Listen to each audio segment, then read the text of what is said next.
My stepbrother moved into my garage 6 months ago, and last week he served me with eviction papers for my own house, claiming he's established tenancy. Started when my mom married his dad 10 years ago.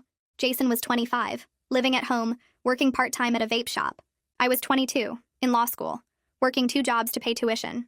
He immediately hated that I was younger but further ahead in life. When I graduated law school and got hired at a property management firm, Jason said I only got the job because I was a woman. They need diversity hires, he told everyone at my graduation party.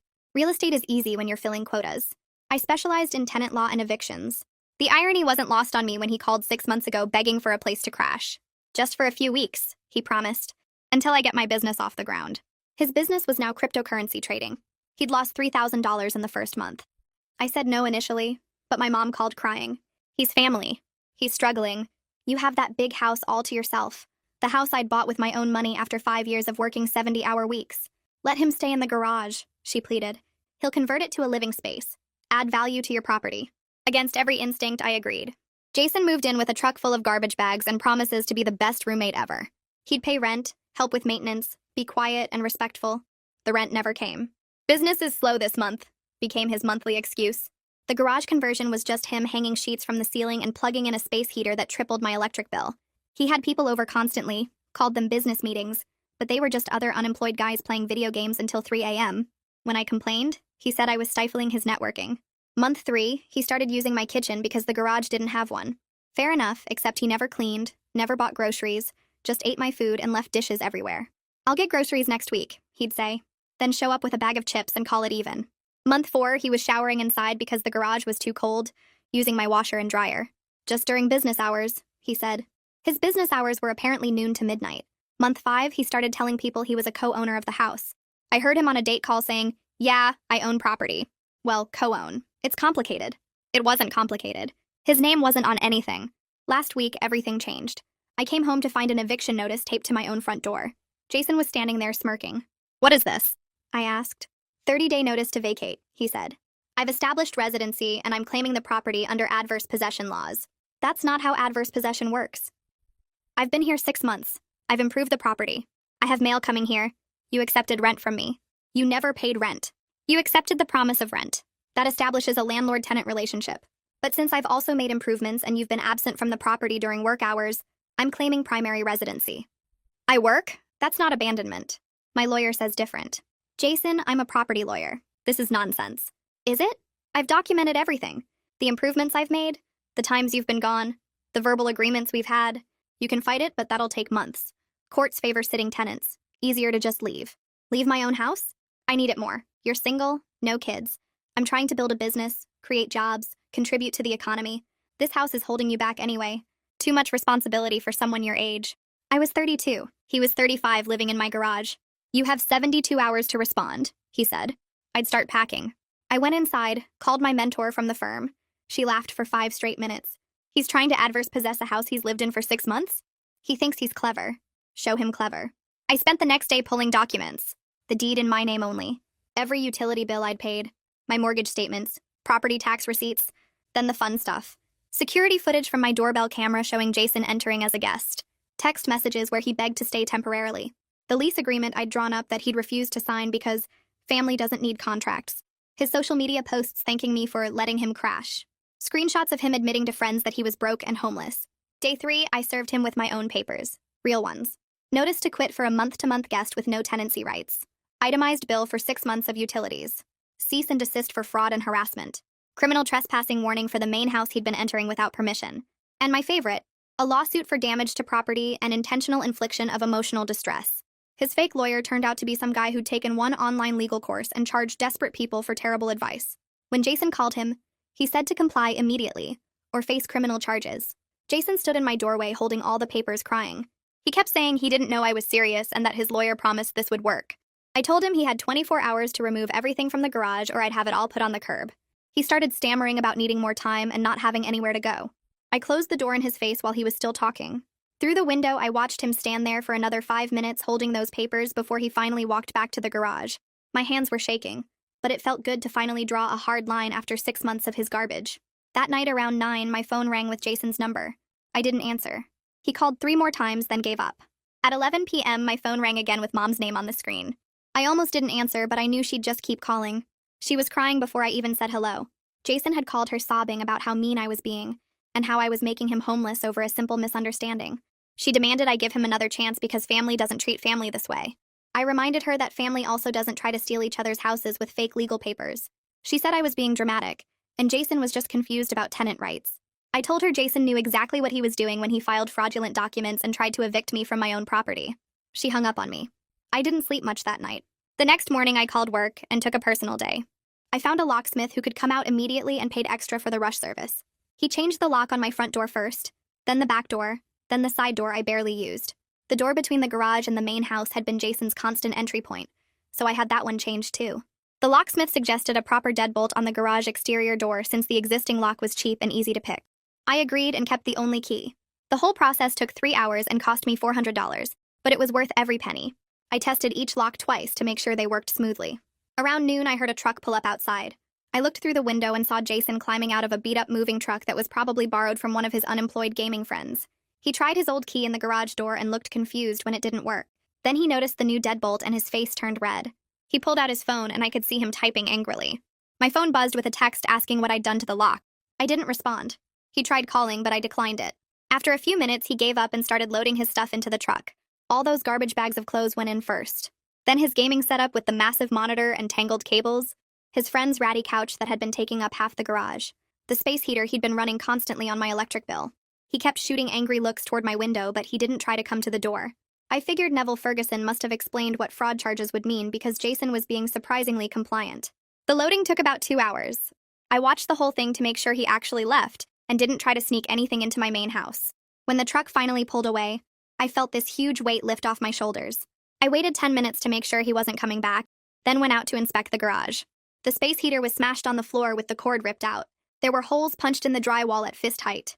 His sheets that had been hanging as room dividers were torn down and left in a heap. The mini fridge he'd brought was unplugged and sitting in a puddle of spoiled food water. Petty revenge from someone who couldn't handle consequences. I took photos of everything with my phone, making sure to get clear shots of each damaged area. Then I added it all to my lawsuit documentation and called 3 contractors for repair estimates. The cheapest quote came back at $1,200. That evening I was making dinner when someone knocked on my door. I looked through the peephole and saw Mom standing there with my stepdad behind her. He looked tired and embarrassed. I opened the door but didn't invite them in. Mom immediately started demanding to know where Jason was supposed to go now that I'd kicked him out. I told her he could go back to their house where he'd lived before imposing on me for 6 months. She got this weird look on her face and glanced back at my stepdad. He wouldn't meet my eyes. That's when she admitted they'd downsized to a 1-bedroom condo last year. The house where Jason grew up had been too much for them to maintain. They'd sold it and moved into something smaller and cheaper. She'd been desperate for me to take Jason in because they literally didn't have space for him anymore. She'd manipulated me into solving her problem without being honest about why it was so urgent. I felt this cold anger settle in my chest. I told her to leave. She started crying and saying I was being unreasonable. My stepdad put his hand on her shoulder and quietly said they should go. I closed the door and locked it. The next day, Laura called to check on me. She'd heard through the property management legal community that Jason had actually tried to evict me using adverse possession after 6 months. Word had spread fast because it was such a ridiculous claim. Several attorneys wanted to use it as a teaching example of what not to do in tenant law courses. The absurdity of it made me laugh for the first time in days. Laura said I'd handled it perfectly, and she was proud of how I'd documented everything. I spent the weekend deep cleaning my entire house. Every surface Jason had touched got scrubbed down. I threw out all the food he'd eaten from, even the stuff that was still sealed. The dishes he'd used went in the trash because I didn't want them anymore. I bought new towels to replace the ones he'd used, new hand soap for the bathroom. I rearranged furniture in the living room so it didn't look the same as when he'd been crashing on my couch during his so-called business hours. By Sunday night, my house finally felt like mine again. Monday morning, I was back at my desk going through emails when my phone rang with an unknown number. I almost didn't answer, but something made me pick up. The man identified himself as Gerard Cantu, a real estate attorney who'd heard about my case from Laura. He asked if I'd checked whether Jason had filed any fraudulent documents with the county recorder's office claiming interest in my property. The question hit me like ice water. I hadn't even thought about that. I thanked Gerard and hung up, then pulled up the county property records website on my work computer. My hands shook as I typed in my address. The page loaded, and there it was. A deed filed 2 weeks ago showing Jason had purchased a 50% interest in my house for $1. The filing date was right after I'd told him he couldn't use my kitchen anymore. He'd planned this. The fake eviction notice was just the distraction while he tried to steal my house through fraud. I grabbed my purse and ran to my car. The county recorder's office was 20 minutes away, but I made it in 12. I burst through the door with my folder of original documents and asked for help at the front desk. The clerk took one look at my face and brought me to a supervisor. I spread everything across the counter. My deed with my name only. My mortgage statements. The fraudulent filing showing Jason's fake purchase. The supervisor's eyes went wide as she compared the documents. She immediately flagged Jason's filing as fraudulent in the system and printed me a copy of the flag. But then she explained the bad news. The fraudulent deed was already recorded in the public record. Even though it was flagged, the cloud on my title existed. I'd need a court order to void it completely and clear my ownership. Any title search would show Jason's claim until a judge officially removed it. I couldn't sell or refinance until this was fixed. Jason had damaged my property rights even though his fraud was obvious. I called Gerard from the parking lot and explained everything. He said he'd handle the title clearing pro bono because cases this bad offended him professionally. He asked me to scan and email all my documents, then said he'd file an emergency motion to void the fraudulent deed by end of business. He also said he was adding criminal fraud charges to the complaint because filing false property documents was a felony. Jason wasn't just facing a civil lawsuit anymore. He was looking at potential prison time. I drove back to work feeling sick. How far had Jason planned to take this? What else had he filed that I didn't know about? I got back to my desk and tried to focus on actual work, but my phone kept buzzing with emails from Gerard. He'd already drafted the emergency motion and was filing it electronically. He'd also contacted the district attorney's office about the criminal fraud. By 3 that afternoon, a courier delivered a letter to my office. It was from a law firm I'd never heard of, requesting a meeting to discuss settlement of the dispute between Jason and myself. The letter was professionally written, nothing like the garbage Neville had produced. This was a real lawyer. The letter tried to frame Jason as confused and misled by bad legal advice from an unlicensed consultant. It suggested Jason hadn't understood the legal implications of his actions and wanted to resolve everything amicably. I read it twice and felt my anger build. Jason knew exactly what he was doing when he filed that fake deed. He'd researched how to do it. He'd filled out the forms. He'd paid the filing fee. This wasn't confusion. This was calculated fraud. I forwarded the letter to Gerard and asked when we could meet with this lawyer. He replied within minutes saying his office tomorrow at 10. The next morning I arrived at Gerard's office 15 minutes early. It was in a nice building downtown with actual artwork in the lobby. His assistant brought me coffee and showed me to a conference room with a long table and leather chairs. Gerard arrived with a banker's box full of documents. Jason's lawyer showed up right at 10. She was younger than I expected, maybe early 30s, wearing an expensive suit. She introduced herself and immediately started talking about how we could resolve this unfortunate misunderstanding. Gerard let her talk for about 2 minutes. Then he opened the banker's box. He laid out the fraudulent deed Jason had filed. The fake eviction notice Jason had taped to my door. Photos of the property damage in the garage. The itemized bill for 6 months of unpaid rent and utilities totaling over $8,000. Text messages where Jason admitted he was broke. Social media posts where Jason thanked me for letting him crash temporarily. Security footage showing Jason entering my house as a guest. The lease agreement Jason had refused to sign. Every piece of evidence organized in clear plastic sleeves with tabs. Jason's lawyer's face changed as Gerard methodically presented each document. Her professional smile disappeared. She started taking notes frantically. When Gerard finished, she asked to make a phone call. We waited in the conference room while she stepped into the hallway. Through the glass door, I could see her pacing and talking on her phone. Her free hand kept gesturing angrily. She was on the call for almost 10 minutes. When she came back, her whole attitude had shifted. She looked directly at me and apologized. She said her client had lied to her about the situation. He'd told her I'd verbally agreed to sell him half the house and then backed out. He'd shown her fake text messages supporting his story. She'd taken the case believing he was a victim of a family dispute over a property agreement. Now she understood he'd committed fraud against both me and the legal system while lying to his own attorney. She was withdrawing from representing him immediately and would be reporting his conduct to the state bar. Gerard thanked her for her professionalism. She gathered her things and left without another word. Gerard looked at me and said Jason was in serious trouble now. Lying to your own lawyer was one of the stupidest things you could do. No reputable attorney would touch his case after this.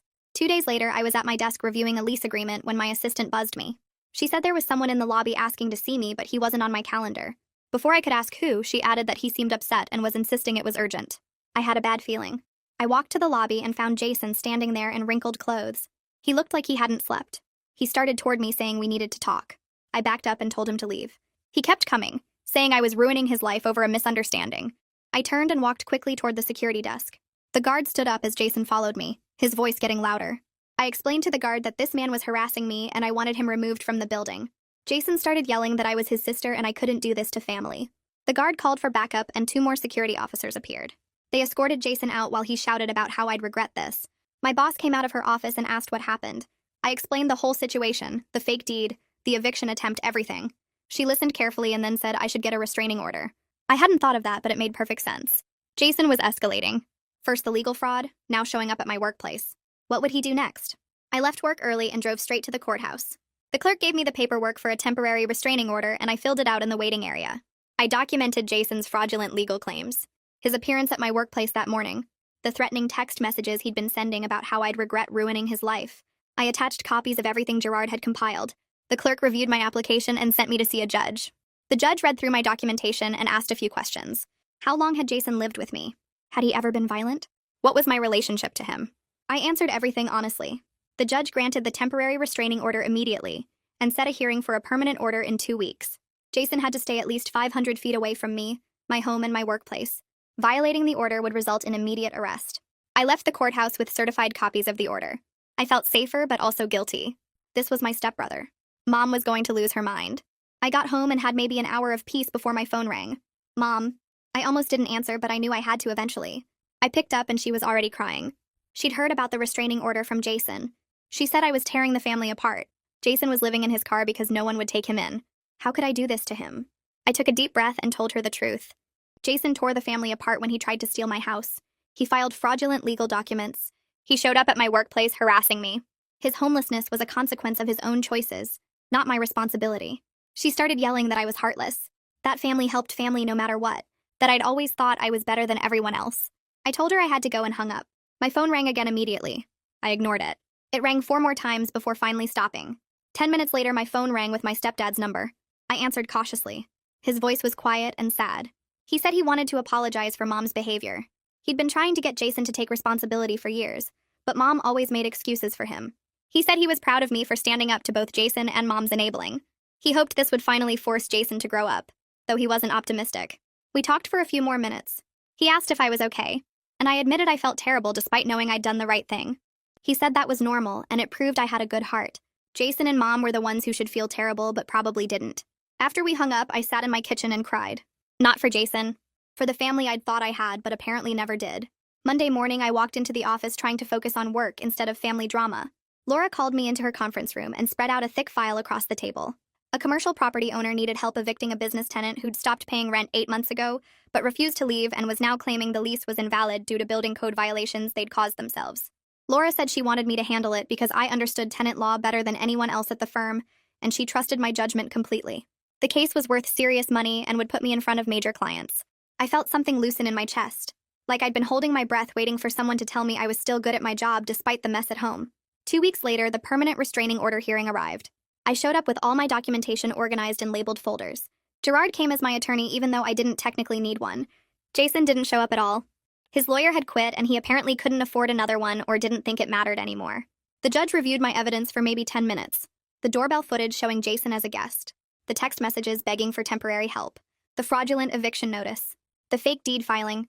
The threatening messages after I filed the temporary order. The judge granted a 3-year restraining order without hesitation and added a note in the court record about Jason's fraudulent deed attempt and pattern of harassment. Jason had to stay 500 feet away from me, my home and my workplace for 3 years. Violating it meant immediate arrest and criminal charges. I walked out of the courthouse feeling safer, but also strange, like I'd just made something permanent that I couldn't take back. Gerard called me 3 days later with news about the deed situation. He'd successfully gotten Jason's fake deed voided through an emergency court order. But during the title search process, something else came up. Jason had tried to take out a home equity line of credit using the fraudulent deed as collateral. He'd applied to 2 different banks claiming he owned 50% of my house and wanted to borrow against his share. One bank had denied him immediately because their title search caught the problems.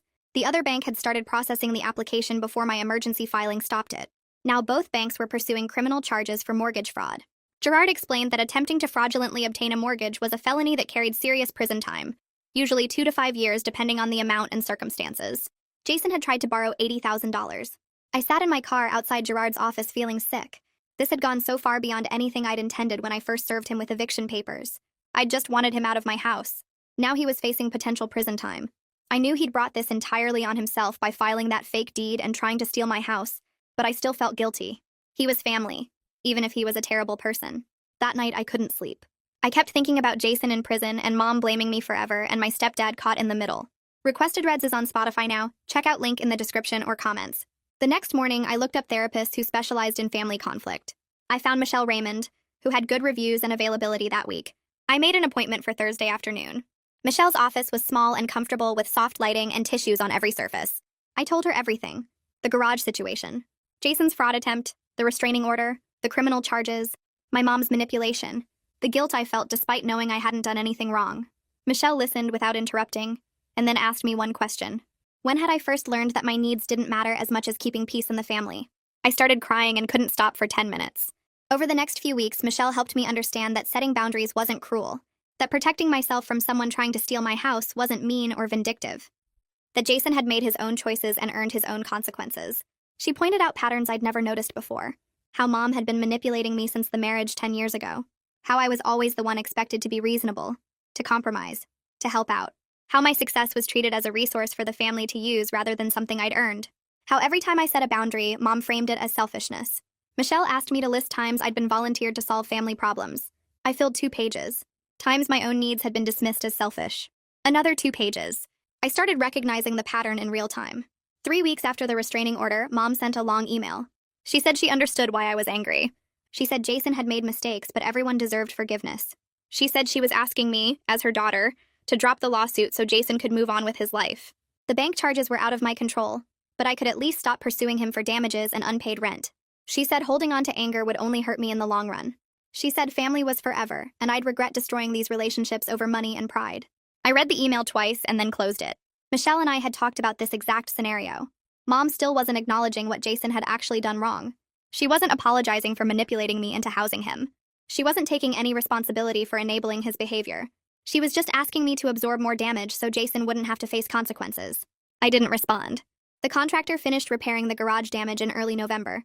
The holes in the walls were patched and painted. The broken space heater was replaced with proper heating. But the contractor suggested going further and converting it into a real studio apartment with its own bathroom and kitchenette. It would cost more upfront but would add serious value to my property and let me rent it out legitimately. I agreed and watched the transformation over 3 weeks.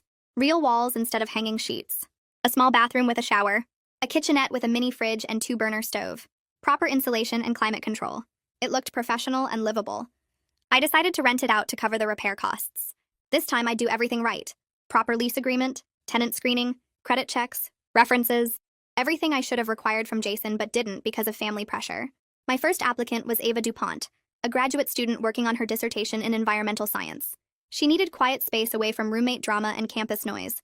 She had excellent references from previous landlords who said she was respectful, quiet, and always paid rent early.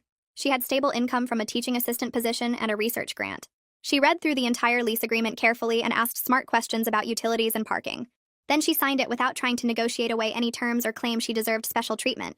The bar was incredibly low, but I was relieved anyway. Ava moved in on a cold Saturday in December. She had help from 2 friends, and they carried in boxes of books and lab equipment. She introduced herself properly, thanked me for the space, and asked about trash pickup schedule. That first month, she paid rent 3 days early. She kept the space clean. She didn't blast music at 3 a.m. She didn't use my kitchen or my washer and dryer without asking. She didn't tell people she co-owned my house. Having someone responsible in the garage helped me reclaim that space in my head. It wasn't Jason's disaster zone anymore. It was a legitimate rental generating income and proving I could trust my own judgment when I wasn't being manipulated by family obligation. Right before Christmas, Gerard called with an update on the bank's fraud investigation. They'd been digging into Jason's background and discovered he'd tried this exact scheme before. 3 years ago, he'd been dating a woman who let him move into her apartment temporarily. After 2 months, he tried to claim tenant rights and threatened to sue her for illegal eviction when she asked him to leave. He'd filed paperwork claiming they had a verbal lease agreement, and he'd made improvements to the property. The woman had been scared and confused and ultimately just paid him $2,000 to leave peacefully. She never pressed charges because she wanted it over with. The bank investigator had tracked her down and she agreed to provide a statement. Jason was a serial scammer who targeted people who cared about him. He found vulnerable people, moved in under false pretenses, then used legal intimidation to extract money or housing. I wasn't his first victim. I was just the first one who'd fought back hard enough to expose the whole pattern. 2 days later, Gerard called while I was making dinner. He got straight to the point. The district attorney reviewed all the evidence and wanted to prosecute Jason for the fraudulent deed filing and the attempted mortgage fraud. They had enough for multiple felony counts. Gerard said the DA needed to know if I'd cooperate as a witness and whether I wanted to push for maximum penalties or ask for leniency because of the family relationship. I told him I needed time to think about it. That night, I barely slept. Sending my stepbrother to prison felt wrong, even though I knew what he'd done was serious. The next morning, I called Michelle and asked for an emergency session. She fit me in that afternoon. I sat in her office explaining how guilty I felt about potentially destroying Jason's life. Michelle listened and then asked what would happen to the next person Jason targeted if he faced no real consequences. She reminded me about the ex-girlfriend who'd paid him $2,000 just to make him go away. That woman had been scared and alone, and Jason had exploited her fear. If he got away with it again, he'd just find another victim. Michelle helped me understand that protecting future victims wasn't cruel. It was necessary. I called Gerard back that evening and told him I'd cooperate fully with the prosecution. I'd testify if needed, and I wouldn't ask for leniency. Gerard said the DA would want a victim impact statement describing what Jason's fraud had cost me financially and emotionally. I spent the next 2 days writing it. I described the violation of trust when Jason filed that fake deed. I explained the thousands of dollars in legal fees to clear my title. I detailed the emotional damage from having my own stepbrother try to steal my house. I wrote about the bank investigation and the stress of wondering if my mortgage was compromised.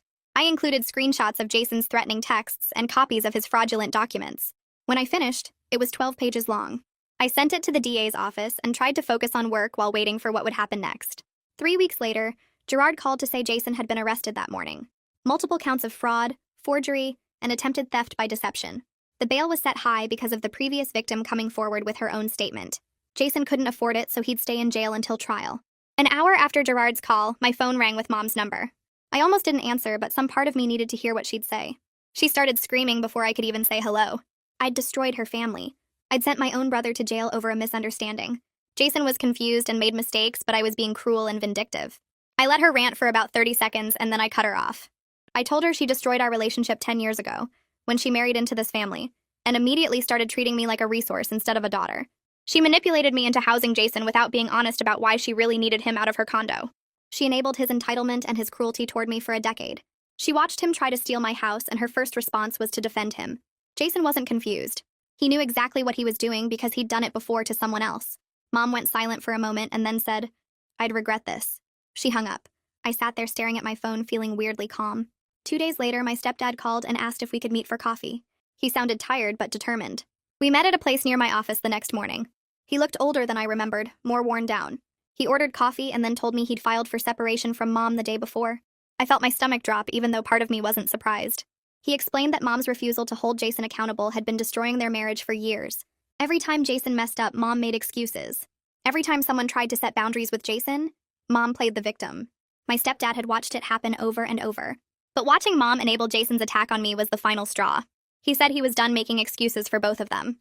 He apologized for not protecting me from Mom's manipulation earlier. He said he should have spoken up when Mom pressured me to take Jason in. I told him it wasn't his fault, but he shook his head. He said he'd been part of the problem by staying silent. Now he was trying to be part of the solution. I went to Michelle's office that afternoon feeling terrible about the separation. Even though my stepdad insisted it wasn't my fault, I couldn't shake the guilt. Michelle asked me to think about what would have happened if I'd just let Jason steal my house. Would that have saved my stepdad's marriage? I admitted it probably wouldn't have. Mom's enabling went way deeper than the situation. Michelle helped me understand that I didn't cause any of this. I just refused to keep absorbing the damage from other people's dysfunction. Setting boundaries revealed problems that were already there. I didn't create them. At work, things were going better than expected. The complex commercial eviction case Laura assigned me 3 months ago finally reached resolution. The tenant had been refusing to leave a retail space despite lease violations and unpaid rent. I'd built an airtight case with documentation of every violation and proper notice procedures. The judge ruled in our favor and ordered immediate eviction with full back rent payment. The client was so impressed they specifically requested me for all their future legal work. They had 12 commercial properties and steady tenant issues. Laura called me into her office after the client meeting. She said she'd been watching how I handled both professional challenges and personal crisis. She was impressed by my integrity and my ability to keep working at a high level despite everything happening with Jason. She mentioned that the firm was considering adding a junior partner position, and I should think about whether I'd be interested in that track. The partnership conversation felt surreal given everything else happening, but it also felt like validation that I'd made the right choices. 4 months after his arrest, Jason took a plea deal. Gerard called to walk me through the terms. Jason pled guilty to fraud and forgery charges. He'd get 5 years probation instead of prison time. He had to complete 200 hours of community service. He was required to attend mandatory financial counseling sessions.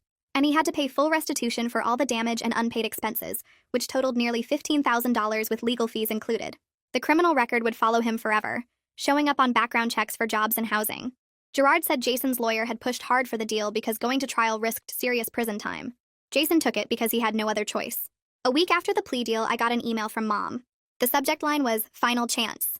I almost deleted it without reading, but curiosity won. The email said she couldn't have a relationship with me while I was punishing Jason for his mistakes. Family forgives family. I needed to choose between my pride and my family. She'd be willing to reconcile if I dropped the restitution requirement and helped Jason get back on his feet. Otherwise, she couldn't be part of my life. I read it twice and then closed my laptop. I didn't respond. Her framing showed she still didn't understand what Jason actually did. She saw it as mistakes and punishment rather than fraud and consequences. I'd already made my choice when I supported the prosecution. My stepdad and I started meeting for coffee every week, sometimes twice a week if our schedules allowed. We talked about his therapy and his divorce proceedings. He apologized repeatedly for not protecting me from mom's manipulation earlier. He said he'd been enabling her and he was trying to understand his own patterns. He seemed lighter somehow, like a weight had lifted. We developed a relationship that had nothing to do with mom or Jason. Just two people who'd survived the same dysfunctional family system and were trying to be healthier. 6 months after Jason moved out, I was actually thriving. Work was challenging but rewarding. The partnership track was looking more real every week. My house felt secure and peaceful again. Ava paid rent 3 days early every month and kept the garage space clean and quiet. We had a friendly landlord-tenant relationship built on mutual respect and clear boundaries. The rental income covered my increased mortgage payment from refinancing to remove any cloud on my title that Jason's fraud had created. I'd learned to set firm boundaries and trust my own judgment over family pressure. Michelle helped me understand that protecting myself wasn't selfish. My stepdad's friendship showed me that healthy family relationships were possible when both people took responsibility.